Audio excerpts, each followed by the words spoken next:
رب العالمین والصلاة والسلام علی سید الانبیاء والمرسلین اما بعد فاعوذ باللہ السمیع العلیم من الشیطان الرجیم بسم اللہ الرحمن الرحیم الم اعہد الیکم یا بنی آدم اللہ تعبدوا الشیطان انہ لکم عدو مبین صدق اللہ العظیم وبلغنا رسولہ النبی الکریم الامین بلغ العلا بکمالہ کشف الدجا بجمالہ حسنت جمیع خصالہ صلوا علیہ وآلہ یا صاحب الجمال ویا سید البشر من وجہک المنیر لقد نور القمر لا يمکن الثناء کما کان حقہ بعد از خدا بزرگ توئی قصہ مختصر۔ یہ سورہ یاسین شریف ہے، اس کی آیت نمبر 60 61 اور اس کے آگے آیات کریمہ میں اللہ تبارک و تعالی نے اہل ایمان کو اپنا ایک عہد یاد کروایا۔ اللہ تبارک و تعالی نے لوگوں سے عہد لیا تھا، پورے ان اولاد آدم سے عہد لیا تھا رب تبارک و تعالی نے۔ وہ عہد کیا تھا؟ اللہ تعالی نے فرمایا الم اعہد الیکم یا بنی آدم اللہ تعبدوا الشیطان، فرمایا کہ اے بنی آدم یعنی اے اولاد آدم، کیا میں نے تم سے عہد نہیں لیا تھا کہ تم شیطان کی عبادت نہیں کرو گے، تم شیطان کی عبادت نہیں کرو گے۔ انہ لکم عدو مبین، بے شک وہ تمہارا کھلا دشمن ہے۔ وان اعبدونی، اور تم میری ہی عبادت کرو۔ ھذا صراط مستقیم، یہی سیدھا راستہ ہے۔ یار محترم بھائیو، یہ ایلو مناٹی کا جو فتنہ آیا ہے، اب شیطان کو معبود مان رہے ہیں، خدا مان رہے ہیں، اس کی عبادت کر رہے ہیں۔ اس سے پہلے کوئی بھی بندہ ایسا نہیں تھا جو شیطان کو اپنا معبود مانتا ہو، ٹھیک ہے نا جی؟ تو یہاں پر پھر اس آیہ مبارکہ سے تو واضح ہو رہا ہے کہ لوگ شیطان کی عبادت کر رہے تھے اس وقت جب یہ آیہ مبارکہ نازل ہوئی۔ تو عبادت کیا ہے؟ یہ ذہن میں رہے، یہ اطاعت جو ہے نا، یہ بھی عبادت کے تحت داخل ہے۔ طاعت جو ہے یہ بھی عبادت کے تحت داخل ہے۔ اطاعت کرنا، کسی کا حکم ماننا، رب تبارک و تعالیٰ کے حکم کو چھوڑ کے کسی کا حکم ماننا، رب تبارک و تعالیٰ کے کلام کو چھوڑ کر کسی اور کے کلام کو اس جیسی عزت دینا، اس جیسا وقار دینا، یہ بھی عبادت ہے اس کی۔ کہ نہیں سمجھ آیا مسئلہ؟ ایک طرف امام الانبیاء صلی اللہ علیہ وآلہ وسلم ہے، آپ وحی پڑھ کے سنا رہے ہیں رب تبارک و تعالیٰ کی، لوگوں کو وحی سمجھ نہیں آ رہی۔ ان کو کیا سمجھ آ رہا ہے؟ ان الشیاطین لیوحون الی اولیاءہم، فرمایا کہ شیطان جو ہیں یہ اپنے اولیاء کو وحی کرتے ہیں۔ ایک طرف رحمان وحی فرما رہا ہے جی، جبریل امین علیہ السلام کے توسط سے امام الانبیاء علیہ السلام تک وحی آ رہی ہے۔ دوسری طرف شیاطین جو ہیں وہ اپنی وحی بھیج رہے ہیں اپنے دوستوں تک، جو کچھ وہ کہہ رہے ہیں لوگ اسی کو مان رہے ہیں۔ تو یہ ذہن میں رہے، رب تبارک و تعالیٰ کے حکم کو چھوڑ کر کے کسی کا حکم ماننا جو ہے نا، کسی کا حکم ماننا، یہ اس کو معبود ماننا ہے۔ کیا ماننا ہے؟ اسے معبود ماننا ہے، اسے الہ ماننا ہے۔ اسے کہتے ہیں شرک فی الطاعت۔ کیا کہتے ہیں اسے؟ شرک فی الطاعت۔ جیسے شرک فی العبادت ہے، رب تبارک و تعالیٰ کی بھی نماز پڑھنا، کسی اور کو بھی سجدہ ٹھوک دینا، یہ شرک فی العبادت ہے۔ اسی طرح کر کے رب تبارک و تعالیٰ کا حکم ماننا اور ساتھ کسی اور کا ماننا، یہ بھی شرک ہے۔ تو جو بندہ رب کا مانے ہی نہ، مانے ہی کسی اور کا، تو وہ کیا ہوگا بڑا؟ نعوذ باللہ من ذالک۔ رب تبارک و تعالیٰ نے قرآن کریم میں ارشاد فرمایا، 3 مقامات ہیں مختلف آیات کریمہ قرآن کریم میں، من لم یحکم بما انزل اللہ فاولئک هم الکافرون، میں جو لوگ اللہ تعالیٰ کے قرآن کے مطابق فیصلہ نہ کریں وہ کافر ہیں۔ وہ کون ہیں؟ کافر ہیں۔ یعنی جو رب تبارک و تعالیٰ کے قانون کو نہ مانے، اپنے قانون گھڑ لیں، رب تبارک و تعالیٰ کے حکم کو نہ مانے، کسی اور کا ہی حکم مان لیں رب تبارک و تعالیٰ کے قرآن کے مطابق، وہ کون ہے؟ بھائی ادھر دیکھ، من لم یحکم بما انزل اللہ فاولئک هم الکافرون، جو رب تبارک و تعالیٰ کے نازل کردہ حکم کے مطابق فیصلہ نہ کرے وہ کون ہے؟ کافر۔ دوسرا مقام دیکھیں، من لم یحکم بما انزل اللہ فاولئک هم الظالمون، فرمایا کہ جو لوگ رب تبارک و تعالیٰ کے قرآن کے مطابق اس کی نازل کردہ شریعت کے مطابق فیصلہ نہ کرے وہی ظالم بندہ ہے۔ تیسرے مقام پر فرمایا رب تبارک و تعالیٰ نے من لم یحکم بما انزل اللہ فاولئک هم الفاسقون، میں جو بندہ رب تبارک و تعالیٰ کے نازل کردہ احکامات شریعہ کے مطابق فیصلہ نہ کرے وہ ظالم بندہ ہے۔ بتائیں بھائی، ایک جگہ کافر آیا، دوسری جگہ ظالم اور فاسق آیا، ہیں جی؟ سب سے بڑا ظلم شرک ہے کہ نہیں؟ اور سب سے بڑا فسق بھی کفر ہے، سب سے بڑا فسق بھی شرک اور کفر ہے۔ تو تینوں باتوں کا معنی تقریباً ایک ہی بنتا ہے کہ جو بندہ رب تبارک و تعالیٰ کے نازل کردہ قرآن کے مطابق فیصلہ نہ کرے وہ کون ہے؟ کافر ہے۔ تو اب پیارے محترم بھائیو بتائیں جی، یہ آیت مبارکہ کیا واضح کر رہی ہے؟ رب تبارک و تعالیٰ نے فرمایا میں نے تم سے عہد لیا تھا، تم نے میرے شیطان کی عبادت نہیں کرنی، میری عبادت کرنی ہے تم نے، اور انہوں نے شیطان کی ہے اطاعت، اس کا حکم مانا ہے۔ رب تبارک و تعالیٰ کیا فرما رہا ہے؟ میرے علاوہ کسی اور کا حکم ماننے والا بندہ کافر ہے۔ میرے علاوہ کسی، یہاں یہ ذہن میں نہ آئے کہ رسول اللہ علیہ السلام کا حکم ماننا، نہ، آقا علیہ السلام کا حکم خدا کا ہی حکم ہے۔ رب تعالیٰ نے خود ارشاد فرمایا اطیعوا اللہ واطیعوا الرسول، اللہ کی مانو اور اس کے حبیب کی مانو۔ اور دوسری جگہ میں من یطع الرسول فقد اطاع اللہ، جس نے رسول اللہ کی مان لی ہے اس نے اللہ کی مان لی ہے۔ تو وہاں تو ہے یہ ایک بات نا، آقا علیہ السلام تو ترجمان ہے خدا تبارک و تعالیٰ کی، خدا تبارک و تعالیٰ کی وحی بیان فرمانے والے، رب تبارک و تعالیٰ کی وحی کے شارح اول بن کے امام الانبیاء علیہ السلام تشریف لائے۔ تو وہاں دوئی نہیں ہے، بات ایک ہی ہے۔ وہاں آقا علیہ السلام فرما دیں خدا تبارک و تعالیٰ کا فرمایا ہوا ہے۔ آقا علیہ السلام اپنی خواہش سے مرضی سے حضور اپنی بولتے نہیں ہیں، حضور تو کلام ہی نہیں فرماتے، رب تبارک و تعالیٰ کی وحی فرماتے ہیں، آقا علیہ السلام وہی بیان فرماتے ہیں حضور۔ کہ نہیں سمجھ آیا مسئلہ؟ تو یہاں پہ یہ ذہن میں رہے بھائی، اچھا کئی ساری جگہوں پر کئی سارے لوگ بیٹھے ہوتے ہیں، وہ جنوں کو پکڑ کر کے جنوں کو تابع کیا ہوتا ہے، جنوں کو تابع کر کے ان سے حالات پوچھ رہے ہوتے ہیں اور ان سے بعض اوقات مدد لیتے ہیں اپنے کاموں کے لیے۔ حضرت مفتی عامر خان نیمی رحمہ اللہ فرماتے ہیں کسی بندے نے جن کافر قابو کیا ہوا ہو، اس سے پھر باتیں معلوم کرے یا اس سے کوئی کام کروائے، فرمایا یہ کام کروانا کفر ہے۔ یہ کیا ہے؟ کفر۔ فرماتے ہیں وہ شیطان ہے اور شیطان رب کے دشمن ہے۔ کہتے ہیں رب کے دشمن کے دروازے پہ جو بندہ مدد مانگنے چلا جائے، ایک باپ برداشت نہیں کرتا کہ بیٹا جو ہے میرا وہ میرے دشمن کے دروازے پہ چلا جائے، ماں برداشت نہیں کرتی کہ میری بیٹی جو ہے میرے دشمن کے دروازے پہ چلی جائے، تو بتائیں تو رب تبارک و تعالیٰ کی بارگاہ کو چھوڑ کر رب تعالیٰ کے دشمنوں کے دروازے پہ بندہ چلا جائے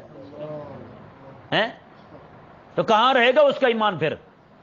تو بھائی بالکل وہی بات یہاں پہ آپ سارے ذرا غور کریں کہ رب تبارک و تعالیٰ نے یہاں پر شیطان کی عبادت کا فرمایا۔ میں نے تمہیں کہا تھا تم نے شیطان کی عبادت نہیں کرنی، تو شیطان کی عبادت تو کوئی بھی نہیں کرتا ہے؟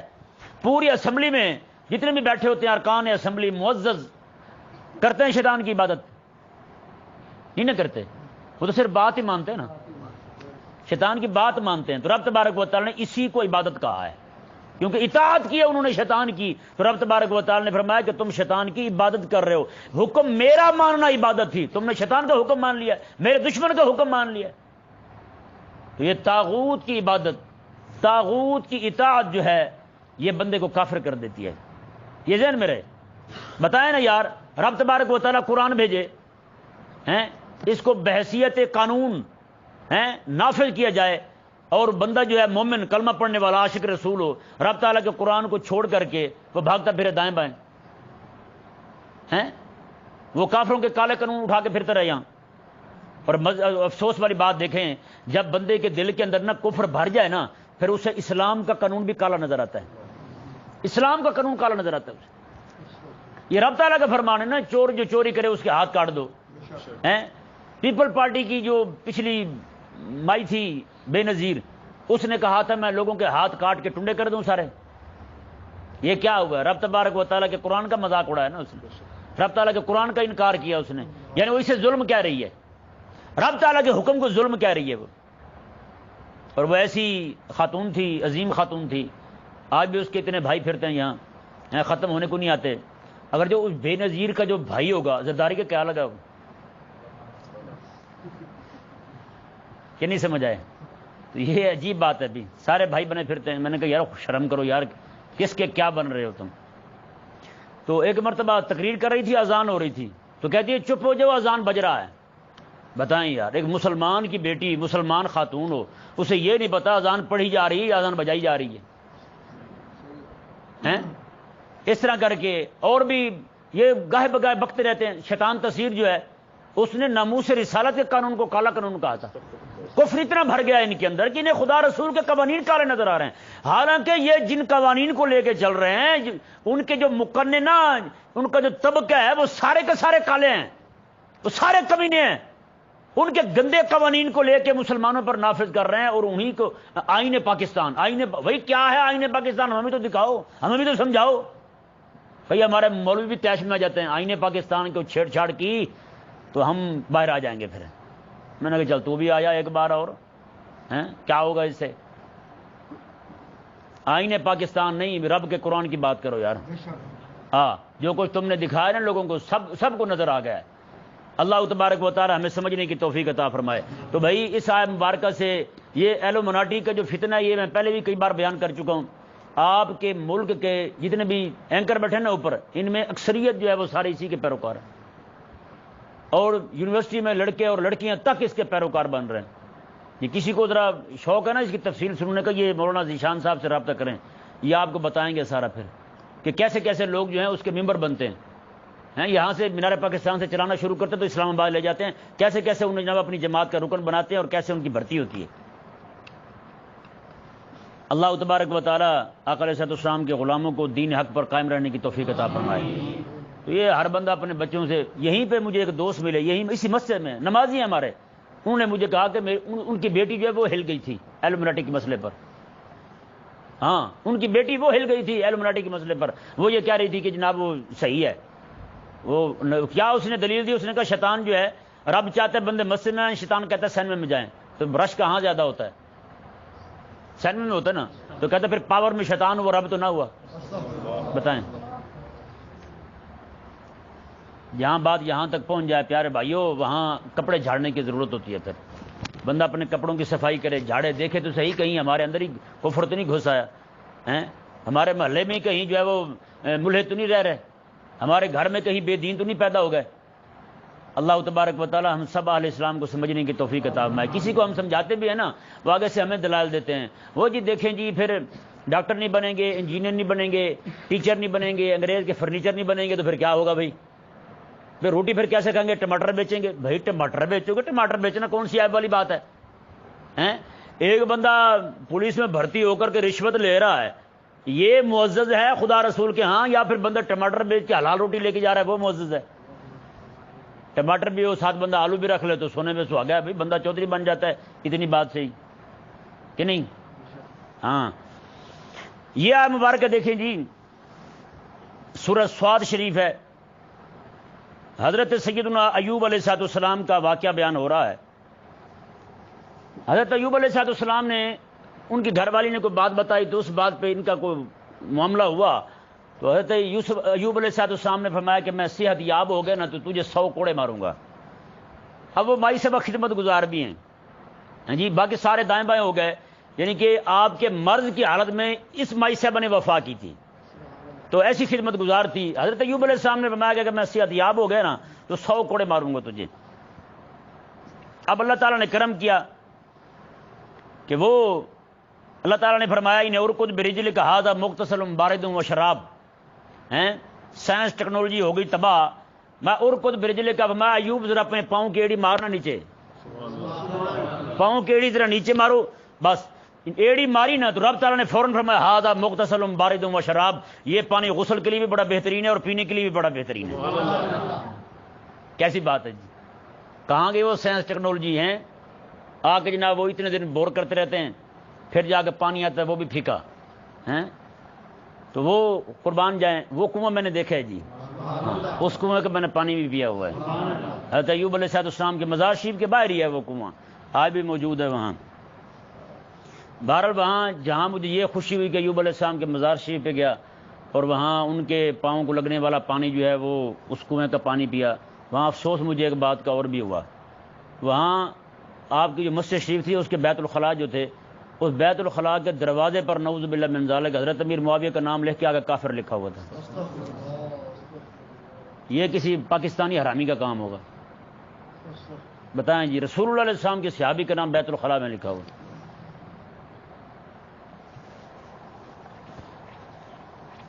حضرت سیدنا ایوب علیہ السلام نے، آپ نے اس پانی سے غسل کیا اور پانی کو پیا، اللہ تبارک و تعالی نے انہیں شفا عطا فرما دی. اب ایوب علیہ السلام کے ذہن میں آیا وہ قسم کھائی تھی 100 کوڑوں والی، وہ تو لگا دیں چلو. اللہ تبارک و تعالی نے کیا ارشاد فرمایا؟ اللہ تعالی نے فرمایا کہ وَخُذْ بِيَدِكَ ضِغْثًا فَاضْرِب بِهِ وَلَا تَحْنَثْ إِنَّا وَجَدْنَاهُ صَابِرًا. فرمایا کہ ایوب آپ اس طرح کرو، 100 تیلوں والا جھاڑو پکڑ لو. ہیں یہ رب تبارک و تعالی ہیلا بیان فرما رہا ہے حضرت ایوب علیہ السلام کے لیے اور اس وفادار مائی صاحبہ کو بچانے کے لیے.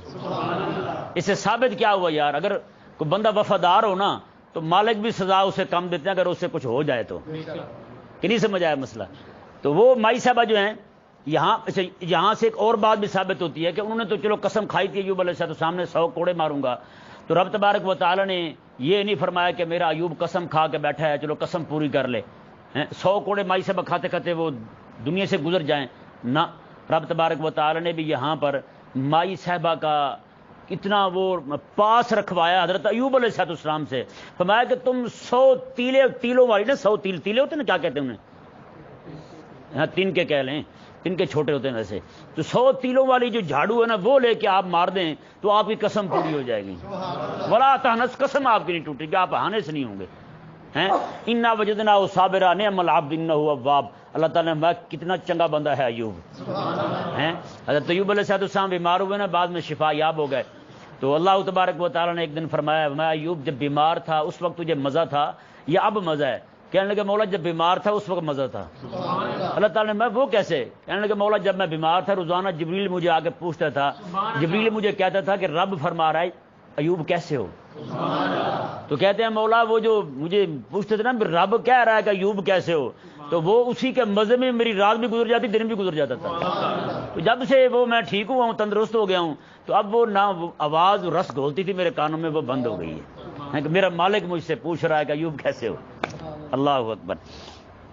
تو یہاں پہ بھی جہاں سے یہ مسئلہ ثابت ہوا کہ ایوب علیہ السلام نے 100 تیلوں والا جھاڑو مار کے اپنا ایک رب تبارک و تعالی نے خود ہیلا بتایا انہیں کہ مائی صاحب بھی بچ جائیں اور ان کی قسم بھی نہ ٹوٹے، قسم بھی ان کی پوری ہو جائے. تو یہ ثابت ہوتا ہے کہ بندہ اپنی بیویوں پر ذرا ہاتھ اولا ہی رکھے. کہ نہیں؟ ہاں ہوں کئی سارے چپ ہو گئے کہتے نہیں جو کٹنے والی حدیث سنا دے سنو نہ، ڈرانے کا ضرور حکم ہے، بندہ ڈرا کے رکھے. آقا علیہ السلام کے صحابی ہیں وہ کوڑا لٹکا کے رکھتے تھے ایسے ہی، بس کہیں سے دیکھتے نا کوئی بات دائیں بائیں ہو رہی ہے یا کوئی مطالبات بڑھ رہے ہیں تھوڑا سا جا کے اسے ہلاتے تھے ایسے. آقا علیہ السلام فرماتے تھے اللہ اس پہ رحم فرمائے، اس نے کوڑا صحیح رکھا ہوا سامنے. ٹھیک ہے نہیں؟ ہاں اس طرح وہ ایک بزرگ تھے، ان کے پاس ایک سانپ آ گیا مرید ہونے کے لیے. سانپ آیا مرید ہونے کے لیے، انہوں نے کہا جی مرید ہونا چاہتا ہوں. آپ نے فرمایا یار مرید تو ہوگا لیکن تیرا جو دم کرتا ہے نا وہ بند کرنا پڑے گا تجھے. ہاں جو تیرا دم ہے کہ نہیں ایسے دم نہیں کرتا وہ والا، انہوں نے کہا وہ دم بند کرنا پڑے گا. اس نے کہا جی ٹھیک ہے دم بند کر دیتے ہیں. اب وہ گیا جناب جنگل میں بیعت ہو کے صوفی ہو گیا، وہ بھی بزرگ بن گیا 1 منٹ میں. تو اب سارے جانور جو بھی پاس سے گزرتا ہے سانپ کچھ بھی نہیں کہتا. انہوں نے کہا بڑا بہت عظیم بندہ ہے تو کچھ بھی نہیں کہتا یہ تو. بس جانور اسے چھیڑنے نہیں لگ گیا. پھر ادھر سے آ کے جناب بھیڑ اسے ٹانگیں مار رہی ہے، بکری اسے سینگوں پہ اٹھا کے پھینک رہی ہے، کوئی کچھ کر رہا ہے کوئی کچھ کر رہا ہے. سانپ واپس آ گیا، کہنے لگا حضور معذرت چاہتا ہوں. میں کہا کیا ہوا ہے؟ اس نے کہا اپنی بیعت واپس لے لیں، میں نہیں مرید ہوتا آپ کا. اس نے کہا کیوں کیا ہوا ہے؟ اس نے کہا آپ نے کہا تھا کسی کو ڈنگ نہیں مارنا تو میں نے وہ ڈنگ مارنا چھوڑا ہے تو بکریاں بھی بدماش ہو گئی ہیں. وہاں تو گدھا جو ہے فواد چودھری وہ بھی مجھے نہیں چھوڑتا، ہاں سارے مجھے ذلیل کر رہے ہیں. تو اب میں ڈونکی راجہ بھی مجھے خراب کرتا ہے، وہاں میں کدھر جاؤں؟ تو بزرگوں نے فرمایا یار دیکھو میں نے تمہیں ڈنگ مارنے سے منع کیا تھا، شو کرنے سے منع نہیں کیا تھا کہ نہیں؟ میں نے تمہیں کہا تھا ڈنگ نہیں مارنا، شو کر سکتے ہو تم. اس نے کہا ٹھیک ہے. اب جب وہ پیر صاحب سے نسخہ لے کے گیا نا، کہتے شیخ کامل ہو تو بچا لیتا ہے پھر. جی شیخ کامل تھا اس کا، وہ گیا جا کے اب جناب وہ سارے جیسے عادت بنی ہوئی تھی اسے تنگ کرنے کی، وہ آئے سارے، اس نے جیسے شو کیا نا سارے بھاگے وہاں سے. انہوں نے کہا توڑی خیر واپس آ گئی ہے، یہ اپنی سیرت پہ واپس آ گیا ہے، دوبارہ پھر اکھڑ مزاج ہو گیا، بد اخلاق ہو گیا یہ بھائی. تو یہاں سے سمجھنے کی بات جو ہے نا وہ یہ ہے کہ بندہ جو ہے نا ڈنگ نہ مارے، شو ہی کرے اکیلا.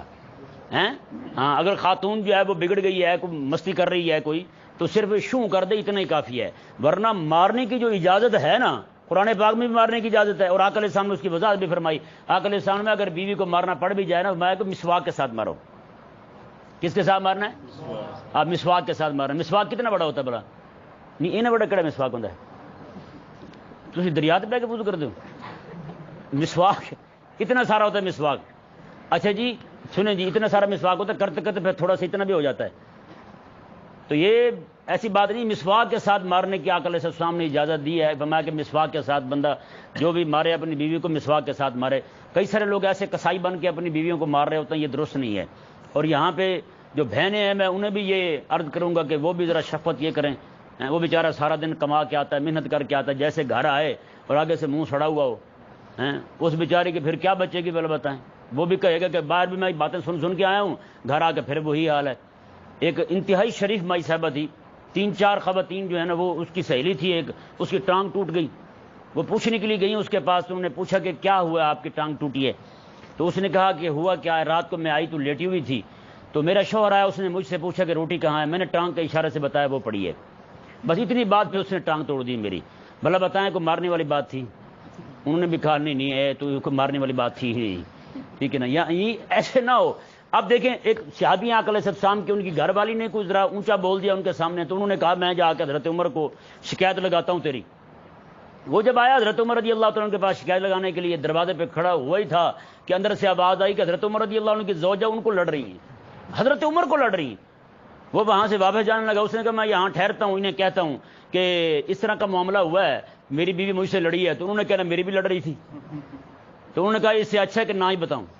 وہ وہاں سے واپس جانے لگا تو حضرت عمر باہر آیا، دیکھا کوئی بندہ جا رہا ہے، آیا ہے ادھر، نہ دروازے پہ دستک دی نہ کوئی بات کی، ویسے جا رہا ہے۔ آپ رضی اللہ تعالیٰ سے بولا واپس آ بھائی، تو واپس آیا، کیسے آئے تھے؟ کام تھا۔ بتاؤ، اس نے کہا ہو گیا ہے، اب کیا بتاؤں کام؟ میں نہیں بتاؤ کیا ہوا؟ اس نے کہا جی ایسا سب معاملہ ہوا، میری بیوی مجھ سے لڑی تھی، تو میں آپ کو بتانے کے لیے آگے دیکھا تو آپ کو لڑ رہی تھی۔ حضرت عمر رضی اللہ تعالیٰ نے اسے پھر سمجھایا۔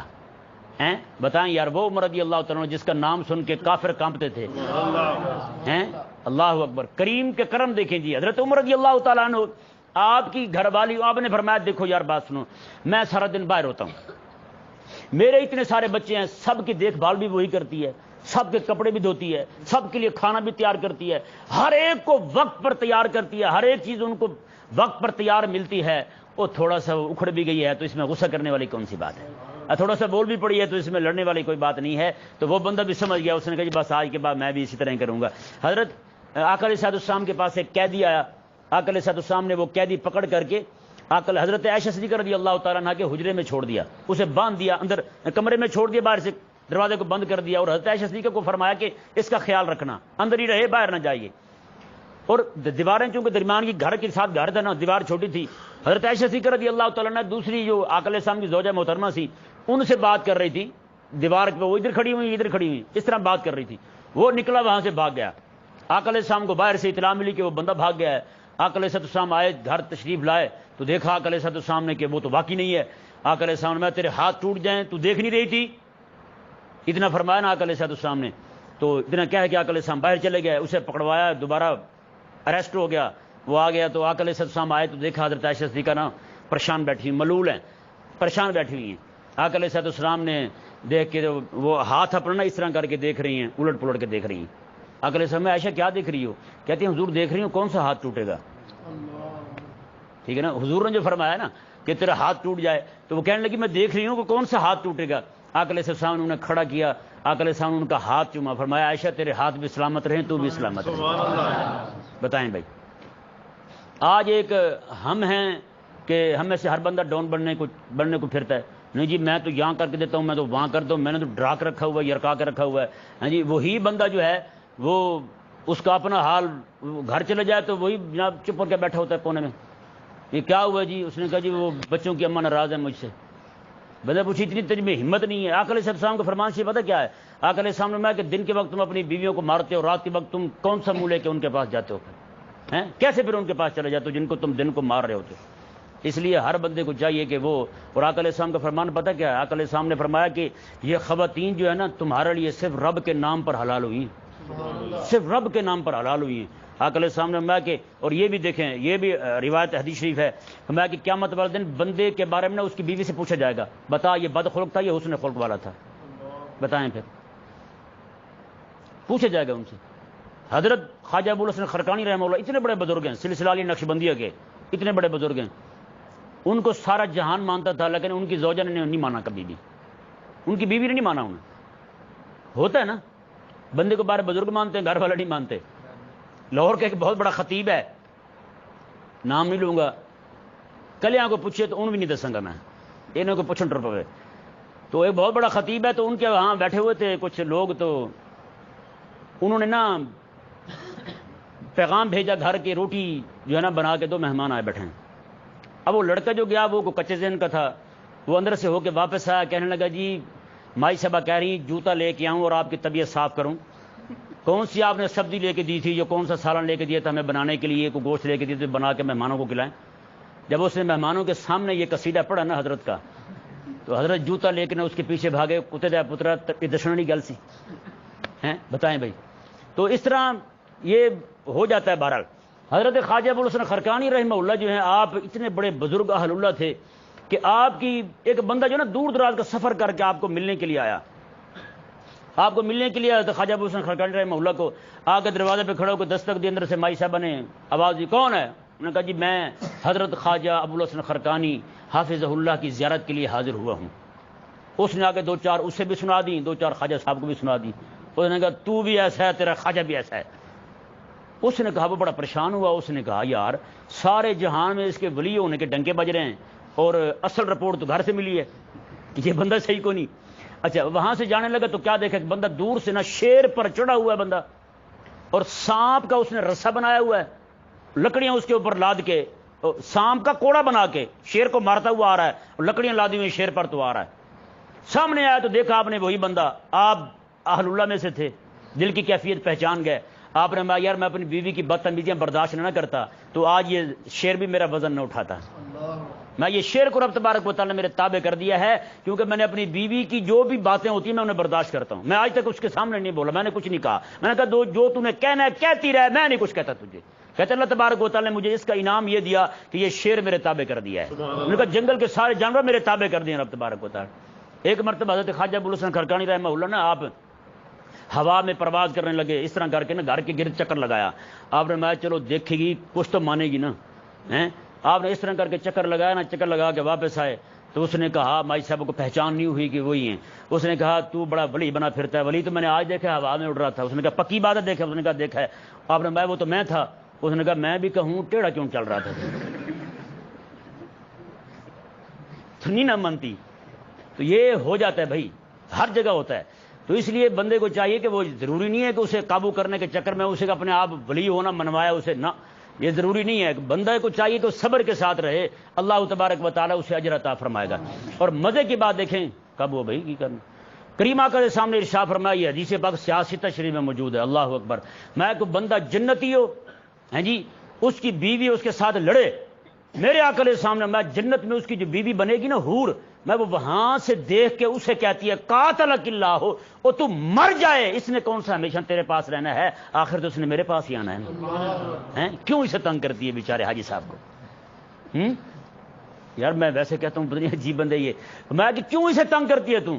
میں اسے تنگ نہ کر، اسے پریشان نہ کر، اس نے ہمیشہ تیرے پاس نہیں رہنا، اس نے آخر میرے پاس ہی آ جانا ہے۔ اللہ تبارک و تعالی ہم سب کو سمجھنے کی توفیق عطا فرمائے۔